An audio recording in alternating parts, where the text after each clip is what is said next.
నమస్తే, జై Shriram. Welcome to my channel. నేను మీ సుధీష్ రెడ్డి. మంచి చెడు అనేది అందరి వ్యక్తుల్లోనూ ఉంటుంది, వాళ్ళు చేసే వృత్తుల్లోనూ ఉంటుంది.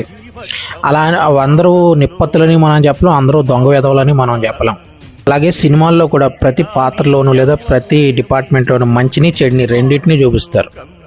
అండ్ మోరోవర్ అవి ఒక కాల్పనిక పాత్రలో వాటిని అంతవరకే చూడాలి, అంతవరకే అర్థం చేసుకోవాలి. అర్థం కాకపోతే నోరు మూసుకొని కూర్చోవాలి. అంతేగాని దేవుడు మన నోట్లో నరం లేని నాలిక పెట్టాడు, ఎవడో మన ముందు తీసుకొచ్చి మైకి పెట్టాడు, నేను ఛానల్ పెట్టుకున్నాను అందుకని నేను ఏమైనా చేస్తాను, ఇష్టం వచ్చాడు వాగుతానంటే కుదరదు కదా. ఒకవేళ అలా మాట్లాడే మేధావులకి ఒకే ఒక ప్రశ్న ఏంటంటే, ఒక అఫిడవిట్ తీసుకుని పుష్పలో సుకుమార్ అండ్ అల్లు అర్జున్ చేసింది తప్పు, పోలీసులు అందరూ నిజాయితీ పరులు, దేశంలో కదా ప్రపంచంలో ఉన్న పోలీసులు అందరూ నిజాయితీ పరులు, ఒకవేళ అదే అలాంటి అవినీతి పరులు ఉన్నారు అని మాకు నిరూపిస్తే కనుక మేము పుష్ప సినిమాకి వచ్చిన కలెక్షన్ లో 10% ఇస్తాము, లేకపోతే సుకుమార్ మాకు తిరిగిస్తాడని దమ్ముంటే రాయమని చెప్పండి.